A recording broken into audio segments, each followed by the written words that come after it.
Hello friends, मैं MS Srivastava आज फिर लेकर आया हूँ आपके लिए एक नया चैप्टर का एक्सप्लेनेशन जिसका नाम है reach for the top part 1। Santosh Yadav, जैसा कि आप पिक्चर में देख रहे हैं, इस महिला को, ये संतोष यादव है। देश की पहली महिला, बल्कि विश्व की पहली महिला जिन्होंने 2 बार एवरेस्ट पे चढ़कर फतह प्राप्त की है। चलिए इस स्टोरी को सुनते हैं। This chapter describes the life of Santosh Yadav, the only woman in the world to have climbed Mount Everest twice. मतलब दुनिया की मात्र एक महिला है जिसने 2 बार पर माउंट एवरेस्ट पे चढ़ गई हैं। It begins by highlighting the gender bias that exists in the society in which Santosh was born। दोस्तों, ये कहानी जब शुरू होती है तो ये इस बात को बेसिकली हाईलाइट करती है, दर्शाती है कि जिस समाज में संतोष का जन्म हुआ वहाँ पर बहुत बड़ा लिंग भेदभाव था। मतलब कि लड़का हो या लड़की हो, उन दोनों में काफ़ी भेदभाव किया जाता था।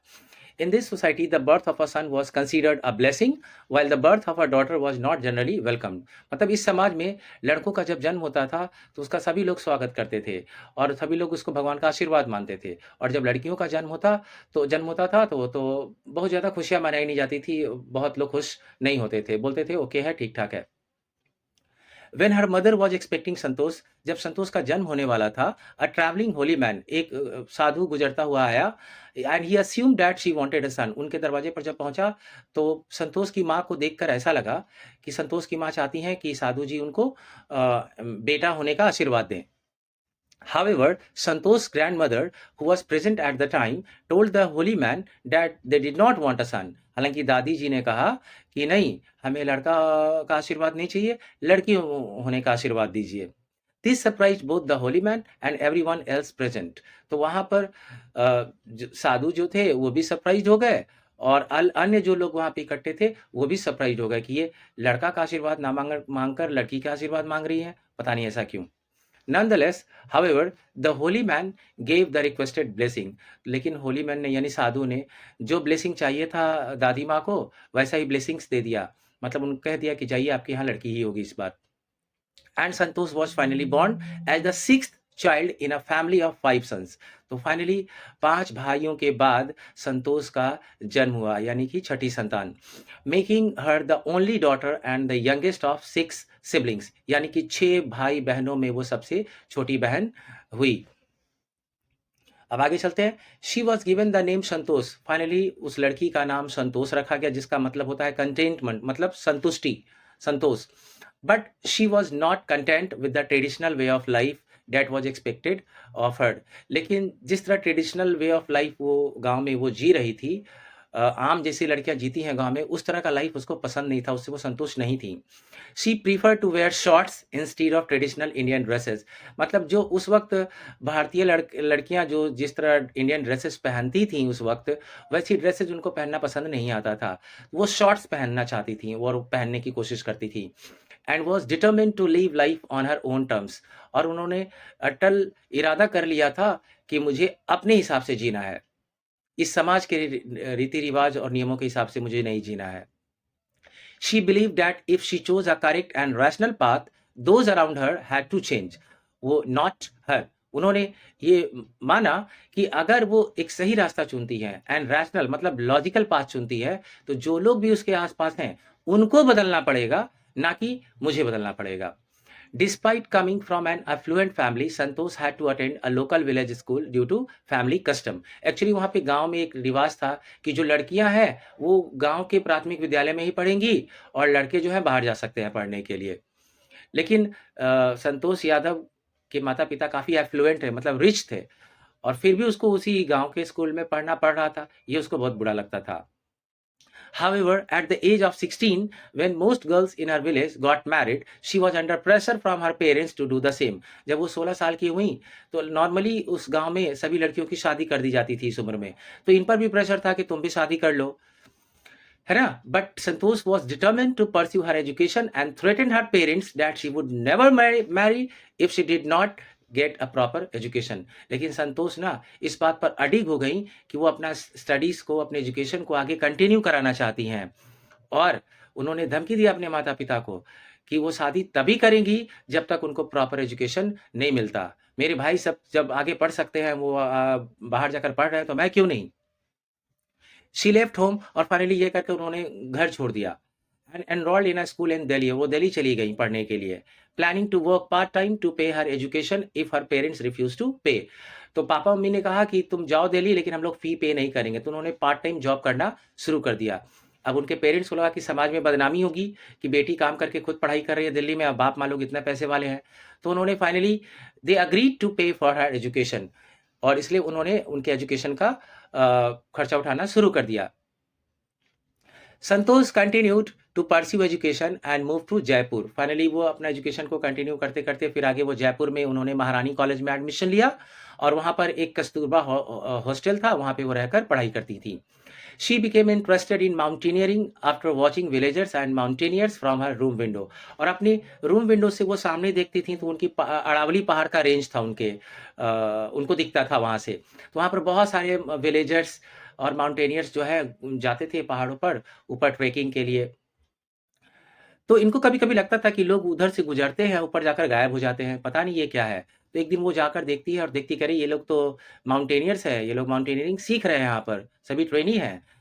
तो उनका भी मन किया कि मैं भी ये करूं, और उन्होंने पूछा if she asked if she could join them, उन लोगों से पूछी कि क्या मैं आप लोगों को ज्वाइन कर सकती हूँ। And to her pleasant surprise they agreed and motivated her to take up climbing. और उन सभी लोगों ने उनको काफ़ी मोटिवेट किया, मतलब एनकरेज किया, बोला हाँ हाँ आप क्यों नहीं कर सकती इसे, आप ज्वाइन करो, हम लोग आपके साथ हैं। और ये काफ़ी सरप्राइज लगा संतोष यादव को।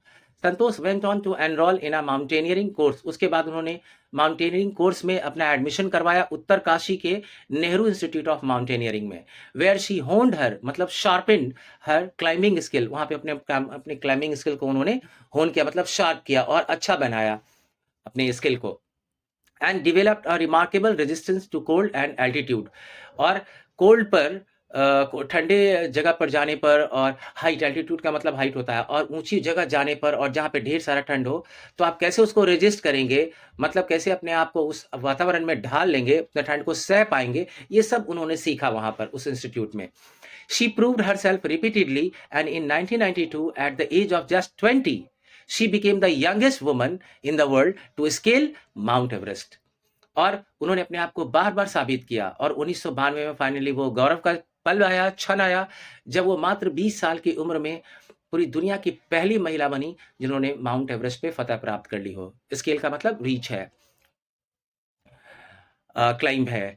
अ फीट का मतलब अचीवमेंट, वो एक ऐसा अचीवमेंट था that showcase means that highlighted her physical fitness, mental strength and climbing skills. मतलब तीनों का एक सम्मिश्रण था कि उनका ये जो जीत था एवरेस्ट पे, जो उनकी जीत थी, वो दिखाता था कि वो उनका फिजिकल फिटनेस कितना अच्छा था, शानदार था, वो कितनी मेंटली स्ट्रांग थी, और उनका क्लाइंबिंग स्किल मतलब चढ़ने का जो स्किल था, हुनर था, वो भी बहुत बढ़िया था। Her desire to work together with fellow climbers and concerns for others also earned her a special place in the hearts of those she climbed with। मतलब उनकी इच्छा होती थी कि अपने फेलो क्लाइंबर्स के साथ में काम करें, और उन सभी के सुख दुख की भी चिंता भी करें। तो इसकी वजह से वो जितने भी क्लाइंबर्स लोग थे उनके दिलों में इनका गहरा स्थान बन गया था, मतलब सभी लोग इन्हें बहुत प्यार करते थे। In 1992, during the Everest mission, Santosh Yadav displayed remarkable compassion। मतलब 1992 में जब वो अपने एवरेस्ट मिशन पे थी, तो उन्होंने बहुत बड़ी दया की भावना दिखाई, और बहादुरी भी दिखाई, by providing special care to a climber who was dying at the South Pole। मतलब माउंट एवरेस्ट पे एक रीजन है, क्षेत्र है जिसका नाम है साउथ पोल, वहां पर एक क्लाइंबर जो है मरने की पूरी स्थिति में था, वो पूरी कोशिश की उसको बचाने का। Despite her efforts she could not save him, हालांकि उन्होंने बहुत प्रयास किया लेकिन वो उसको बचा नहीं पाई। However she managed to save another climber Mohan Singh from a similar fate by sharing her oxygen with him. एक आदमी और जो था मोहन सिंह, वो मरने की कगार पे था, तो ये जल्दी से जाकर दौड़कर अपना ऑक्सीजन सिलेंडर उसको देती है, ऑक्सीजन सिलेंडर, और उसको फाइनली वो बचा लेती हैं। Her concern for others and desire to work together with fellow climbers earned a special place in their hearts। Within 12 months, Santosh was invited to join an Indo-Nepalese women's expedition and she scaled Mount Everest for the second time। और मात्र 12 महीने के बाद फिर से उनको एक invitation आया इंडो नेपलीज विमेन के एक्सपीडिशन, मतलब एक ग्रुप था इंडो नेपलीज ग्रुप का, वो लोग माउंट एवरेस्ट की चढ़ाई करने जा रहे थे। तो उन्होंने संतोष यादव को इन्वाइट किया कि आप हमारा टीम का पार्ट बनिए, और इस तरह से वो दूसरी बार उन्होंने एवरेस्ट को फतेह किया। This remarkable accomplishment means this historic achievement को अर्न हर द पद्मश्री, इसकी वजह से उनको पद्मश्री अवार्ड दिया गया भारत सरकार की तरफ से, जो भारत सरकार का बहुत ही प्रतिष्ठित अवार्ड्स में से एक है। संतोष describe the feeling of standing on the top of the world and holding the Indian tricolor aloft as an indescribable। जब उनसे पत्रकार पूछते हैं कि जब आप टॉप पे चढ़ गई थी, अपना भारतीय झंडा को ऊपर लहराई हुई थी, तो आपको कैसा फील हो रहा था? तो कहती है कि ये मोमेंट जो है ना इनडेस्क्राइबेबल है, मतलब उसका वो व्याख्या नहीं कर सकती, एक्सप्लेन नहीं कर सकती।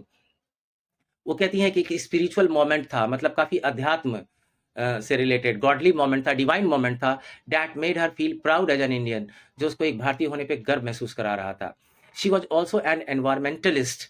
कहा जाता है कि संतोष यादव सिर्फ एक क्लाइंबर ही नहीं थी, बल्कि एक एनवायरमेंटलिस्ट भी थी, मतलब बहुत पर्यावरण से प्यार करने वाली भी थी। Who collected 500 kilograms of garbage from the Himalayas, और ये उतरते समय ये 500 किलोग्राम कचरा को उन्होंने कलेक्ट किया वहाँ से, माउंट एवरेस्ट से, हिमालय से, और उसको नीचे लेकर लाया, उन्होंने फेंका, डिस्पोज किया। दिस डेमोन्स्ट्रेट्स, ये दिखाता है her commitment to preserving the natural beauty of the mountains she loved. मतलब वो दिखाता है कि वो जिस माउंटेन से वो प्यार करती हैं, जिस पर चढ़ना पसंद करती हैं, उसके नेचुरल ब्यूटी को वो सुरक्षित रखना चाहती हैं। दोस्तों, मैंने आपकी सुविधा के लिए इस चैप्टर का क्वेश्चन आंसर भी यहाँ पर देखिए मैंने पीडीएफ में दे दिया है। आप जाकर डिस्क्रिप्शन बॉक्स में लिंक पे क्लिक करेंगे तो आपको ये पीडीएफ मिल जाएगा। वहाँ जाकर आप इसे लिख सकते हैं, याद कर सकते हैं, कॉपी कर सकते हैं। और दोस्तों, अगर आपको मेरी टीचिंग अच्छी लगती है तो प्लीज़ आप मेरे channel English tutor by MS. Shrivastava को शेयर, सब्सक्राइब और लाइक करें, और दोस्तों को भी रिकमेंड करें, और हाँ, बेल आइकन्स दबाना ना भूलें। Thank you very much for your support.